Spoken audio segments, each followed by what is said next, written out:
जय श्री कृष्ण दोस्तों, किशोरी क्रिएशन से मैं सपना शर्मा आप सभी का हार्दिक स्वागत करती हूँ आपके अपने चैनल पर। दोस्तों, आज के वीडियो में मैं आपके लिए अगहन के यानी मार्गशीर्ष मास के गुरुवार की व्रत कथा लेकर के आई हूँ।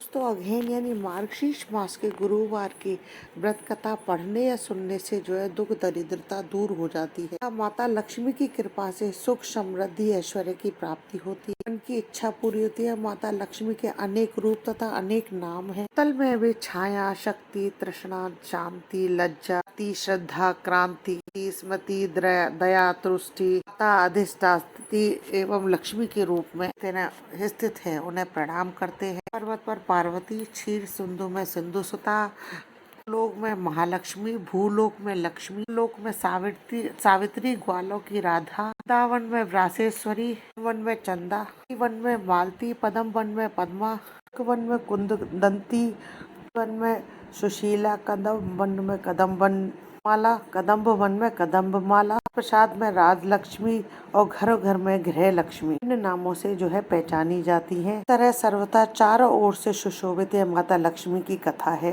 ये इसको सुनते हैं। सौराष्ट्र देश में युग की यह कहानी है। उस समय राजा भद्र सर्वा उस राज्य के राजा थे। वह चारों वेद शास्त्र 18 पुराणों के ज्ञाता थे। रानी का नाम सूरज चंद्र का था। रानी दिखने में सुंदर, सतीव्रता, सुलक्षणा थी। इन दोनों को 7 पुत्र व 1 कन्या का वरदान मिला था। ये कन्या का नाम श्यामबाला था। एक बार महालक्ष्मी जी के मन में आया कि वह पृथ्वी लोक पर के जाकर के राजमहल में रहे। इससे राजा को जो है दुगनी धन दौलत प्राप्त होगी और वह अपनी प्रजा का पालन और भी अच्छे ढंग से कर पाएगा। अगर वह गरीब के घर रहेंगी और वह अमीर होगा तो वह स्वार्थी होकर के अपने ऊपर ही खर्च करेगा। सोचकर महालक्ष्मी जी ने एक बुढ़िया का रूप बनाया और हाथ में लाठी लेकर के वे पृथ्वी लोक पर पहुंची। वह राजमहल के द्वार पर पहुंची। यद्यपि माता लक्ष्मी ने जो है बुढ़िया का वेश बनाया था, पर उनके चेहरे पर जो है एक अलग ही प्रकार का तेज था। उन्हें देख करके एक दासी द्वार पर आई और उनका नाम, गांव, पता सब कुछ पूछ डाला। वृद्ध ब्राह्मणी के रूप धारण करने वाली माता लक्ष्मी ने कहा, कन्या, मेरा नाम तो जो है ला है और मेरे पति का नाम जो है भुवनेश है। द्वारकापुरी में ही रहते हैं। तुम्हारी रानी जो है पिछले जन्म में वैश्य की पत्नी थी। वैश्य बहुत गरीब था। गरीबी होने के कारण उनके घर में रोज लड़ाई झगड़े होते थे। उसका पति जो है उन्हें रोज मारता था। इस कारण इससे तंग आकर के वह घर छोड़कर एक दिन चली गई। वह जंगल में जो है खाली पेट भूखी प्यासी भटकने लगी। उनको देख करके मुझे दया आ गई। मैंने उसे सब सुख संपत्ति देने वाली माता महालक्ष्मी की कथा सुनाई। कहने पर ही और वैश्य पत्नी ने जो है महालक्ष्मी के व्रत किए। महालक्ष्मी के व्रत करते हुए उसके घर की गरीबी दूर हो गई। घर जो है धन, वैभव, संपत्ति से भर गया। बाद में वे वैश्य पति पत्नी दोनों ही सर्वलोक से धार गए। व्रत करने के कारण वह लक्ष्मी लोक रहे। उन्होंने जितने साल तक लक्ष्मी जी के व्रत किए थे उतने साल ही उन्हें सुख भोग किया। अब उनका जन्म जो है राजघराने में हुआ है। तो वह महालक्ष्मी जी का व्रत करना भूल गई हैं। उन्हें मैं यही याद दिलाने के लिए आई हूँ। की बात सुनकर के दासी ने उन्हें प्रणाम किया और उनसे पूछा कि महालक्ष्मी जी का व्रत जो है किस प्रकार से किया जाता है। दासी ने बुढ़िया से इस तरीके से पूछा तो बुढ़िया माई रूपी माता लक्ष्मी ने जो है दासी को सारे विधि विधान माता लक्ष्मी के व्रत के बता दिए। बुढ़िया माई ने उसे माता महालक्ष्मी की महिमा भी बताई। उसके बाद वह दासी उस माता को प्रणाम करके रानी को अंदर बताने के लिए चली गई। वैभव में रहते हुए रानी को अपने ऐश्वर्य का बहुत बड़ा घमंड हुआ। संपत्ति और अधिकार की वजह से वह उन्मत्त हो गई थी। बहुत ज्यादा घमंड हो गया। इसी द्वारा बुढ़िया माई की बात सुनकर रानी आग बबूला होकर के द्वार पर आकर बुढ़िया रूपी महालक्ष्मी जी पर बरस पड़ी।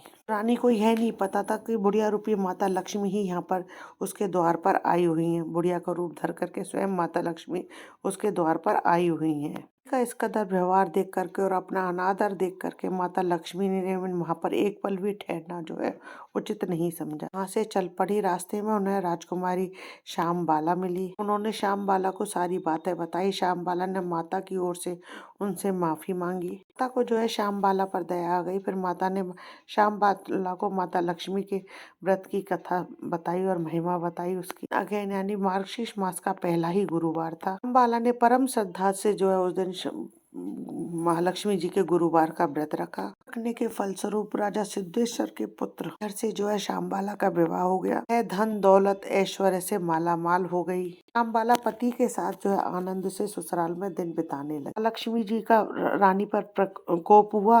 राजा भद्रशर्वा का राज्य नष्ट हो गया। सारी संपत्ति समाप्त हो गई। यहाँ तक कि खाने के भी लाले पड़ गए। हालत में एक दिन रानी ने अपने राजा से कहा कि हमारा दामाद जो है राजा है, इतना बड़ा राजा है, धनवान है, ऐश्वर्यशाली, ना आप उसके पास जाएं और उसे अपना हाल बताएं। कि यह बात सुनकर के राजा भद्रशर्वा जो है अपने जमाई के पास जाने के लिए निकल पड़े। मैं पहुंच करके वे एक तालाब के किनारे थोड़ी देर विश्राम करने के लिए ठहरे। तालाब से पानी लेते आने जाने वाली दासियों ने उन्हें देखा। विनम्रता से जो है दासियों ने उनसे पूछताछ की। जब दासियों को पता चला कि रानी शामबाला के पिता हैं, तो वे दौड़ते हुए शामबाला के पास पहुंचे और उन्होंने सारी बात जो है उनको बताई। जो है दासी के साथ राज परिधान भेज करके बड़े ही आदर्श के साथ, बड़े साजो साज के साथ अपने पिता का सम्मान के साथ स्वागत किया, सत्कार किया। फिर उन्हें बड़े प्रेम पूर्वक ढंग से उन्हें खाना खिलाया। के पिता राजा भद्रशर्वा अपने राज्य को लौटने लगे तो बेटी शामबाला ने जो है उन्हें एक सोने से भरा असरफियों से भरा हुआ घड़ा दिया। भद्रशर्वा जब अपने राज्य में पहुंचे तो उन्हें देख करके रानी सूरजचंद्रिका बहुत खुश हुई। उन्होंने सोने की मोहरों से भरी हुई इस मटकी का मुंह खोल दिया, लेकिन ये क्या? सोने की असरफियों से भरे हुए उस घड़े का मुंह खोल दिया, लेकिन ये क्या? वहां पर तो सोने की असरफियों की जगह कोले भरे हुए थे। यह महालक्ष्मी जी के प्रकोप से हुआ था। इस प्रकार इसी दशा में उनके कई और दिन बीत गए। और स्वयं रानी जो है अपनी पुत्री के पास गई। उस दिन जो है अगहन यानी गुरुवार का अंतिम मार्गशीर्ष मास का अंतिम गुरुवार था। अम्बाला ने जो है माता महालक्ष्मी जी की पूजा की, आराधना की और माता से भी, अपनी माता से भी जो है उनकी पूजा आराधना करवाई। के बाद रानी जो है अपने घर आ गई। चंद्रिका के द्वारा महालक्ष्मी जी का व्रत रखने से उन्हें अपना राजपाट, धन दौलत, ऐश्वर्य फिर से वापस प्राप्त हो गया। राजा भद्रशर्वा और रानी सूरजचंद्रिका का जीवन जो है सुख शांति और आनंद पूर्वक बीतने लगा। दोनों के बाद शामबाला जो है अपने पिता के घर आई। अपने घर देखकर रानी सूरजचंद्रिका को पुरानी बातें याद आ गई कि किस प्रकार शामबाला ने जो है अपने पिता को सोने के असरफियों से भरे घड़े की जगह कोयले से भरा घड़ा दिया। बाला को इसके बारे में कुछ भी नहीं पता था। चंद्रिका सोच रही थी कि मन ही मन में सोच रही थी कि मेरी पुत्री ने जो है हमारे पुराने दिनों में जो हमारी किसी भी प्रकार की कोई सहायता नहीं की।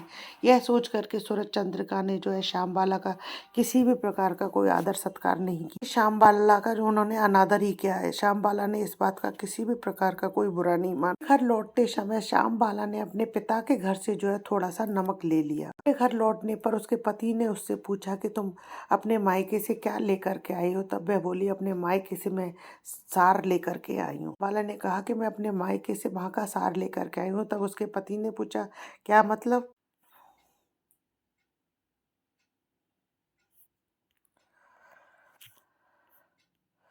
शामबाला ने कहा कि थोड़ा धीरज रखो, सब मालूम हो जाएगा। शाम को शामबाला ने जब भोजन बनाया तो बिना नमक का बनाया और फिर वह परोसा। पति खाना खाने के लिए बैठा तो उसने खाना चखा तो लेकिन यह क्या, खाने में नमक ही नहीं था, खाने में कोई स्वाद नहीं था। के बिना उसमें कोई स्वाद नहीं आया। अब शामबाला ने थाली के भोजन में जो है नमक डाला तो भोजन बहुत स्वादिष्ट हो गया। बाला ने अपने पति से कहा कि यही है मायके का सार। उसके पति को उसकी बात अच्छी लगी। अब दोनों जो हंसी मजाक करते हुए भोजन करने लगे। कि जो कोई भी माता महालक्ष्मी की श्रद्धा भाव से जो है पूजा आराधना करता है, तो महालक्ष्मी की कृपा जो है अवश्य प्राप्त होती है। अपने जीवन में सुख समृद्धि संपत्ति की प्राप्ति होती है, उसकी सभी मनोकामनाएं पूर्ण होती है। यह सब चीजें प्राप्त होने पर कभी भी माता को भूलना नहीं चाहिए। हर गुरुवार को जो है गुरुवार को जो है माता लक्ष्मी की आराधना करनी चाहिए। दोस्तों, आज आपको मैंने माता महालक्ष्मी की महिमा की कथा सुनाई। यदि आपको मेरा वीडियो अच्छा लगे तो प्लीज़ मेरे वीडियो को ज़्यादा से ज़्यादा लाइक और शेयर करें। यदि आपने अभी तक मेरे चैनल को सब्सक्राइब नहीं किया है तो इसे सब्सक्राइब करना ना भूलें।